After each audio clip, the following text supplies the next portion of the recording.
Well, China have issued a stark warning to Keir Starmer. Yes, obviously this week we've been talking about it a lot, and that's with regard to this Chinese spy scandal, alleged cover-up from the Labour government. And of course, Starmer, the Prime Minister, is in serious bother at this moment in time. If it's found as if he did lie and he did cover up, then it could spell the end of his premiership. I mean, there's a lot of questions to be answered from the Prime Minister as he continues to dodge and change his story, and there is a little bit of iffiness with regard to China and this link with regard to them giving away the Chaos Islands to one of China's allies, and then of course this massive super embassy going to be built in London despite MI5 coming out and saying that China is a national security threat. Yes, it all doesn't really make sense. However, China have issued Starmer a stark warning, and it is with regard to the embassy.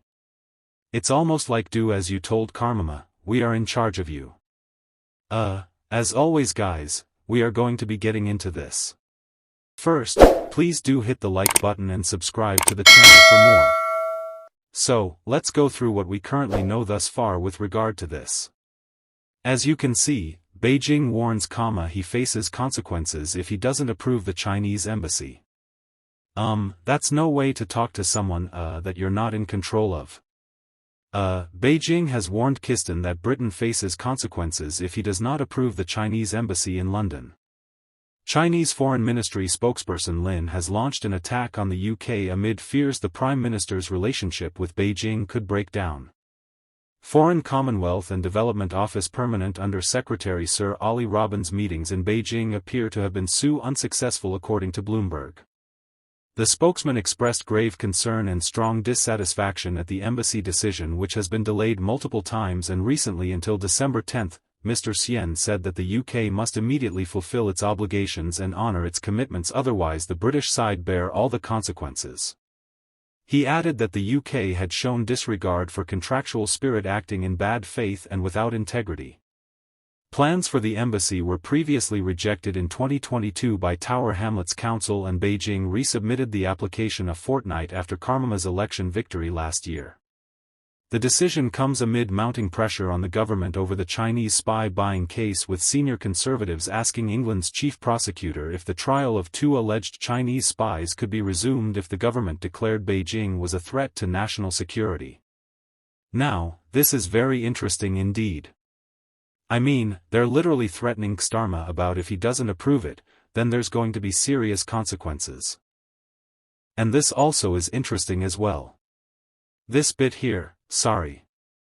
Plans for the embassy were previously rejected in 2022 by Tower Hamlets Council, and Beijing then resubmitted the application a fortnight after Keir's election victory last year.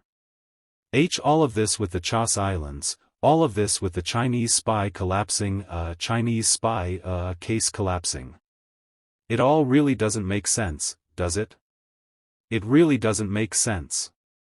What is Keir Starmer up to? Well, Kev Knock's been up this morning, and again, this is the latest with regard to her, as she's not letting this one go. Have a listen. On to this so-called Chinese spy scandal. I know you and others in your party have been very critical of the government over how the case has collapsed, but it has emerged that actually there are reports that the Chinese have been spying on the government at the highest levels for some years. Do you think there are much wider questions to answer about Chinese espionage than just this particular case of these 2 researchers? Well, if you listen to the speech that the head of MI5 gave, yesterday, he talked about how even just last week they were stopping Chinese threats. It's very clear that China is, a national security threat with all of this buying, all of this espionage. We knew about it, even when we were in government. We took many steps to try and deal with it. We can't stop China, from trying to spy on us, but we can at least prosecute cases when we, catch people for alleged spying. That's why allowing this case to collapse is so shocking. We now know that Starmer actually knew the case was collapsing and did absolutely nothing to stop it. He was too interested in thinking of how he could blame the Conservatives than in making sure we have national security. And it all makes sense. It really does. I'm no Tory supporter by any means, but I can certainly see their side of the argument at this time, and it certainly seems with everything that's falling into place that karma is doing something with regard to China, as if they are telling him what to do. You will face consequences if they don't approve the Chinese embassy. Interesting. Now, in other news, of course, we have been speaking a lot about the whole situation with regard to Aston Villa vs Maccabi Tel Aviv on November 6, where basically West Midlands police ordered and banned Maccabi Tel Aviv fans for coming to the football match. Now, of course, this has caused national outrage. And the latest on this one, guys, this morning is that Keir Starmer has ordered cabinet ministers now to find a way to allow Maccabi Tel Aviv fans to attend their team's match against Aston Villa in Birmingham. It comes after senior government ministers held urgent talks to overturn the ban on Israeli supporters from attending next month's Europa League clash. The Prime Minister is angered by this decision. We should not have a country where we tell people to stay away from certain events. The spokesman added that the football has been a unifying force in this country for decades. We will never tolerate anti-Semitism on the streets. He added, "This is wrong and we are working a way to find through it." So they're working apparently on this at this moment in time to of course overturn what has happened. Now, as you can see, this guy is leading it and this guy's being exposed for what he is. Aob Khan. Of course, he is, been slammed for jumping to false narratives on the Maccabi Tel Aviv fan base. Aob Khan has called criticism from politicians over the ban from Maccabi Tel Aviv fans a disgrace. The independent MP said the decision was not taken lightly and that the advisory group had deemed this match a high risk and they've made their position clear.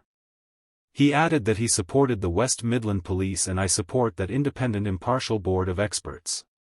The Prime Minister and other parliamentaries don't and shouldn't actually get involved in operational matters to start off with.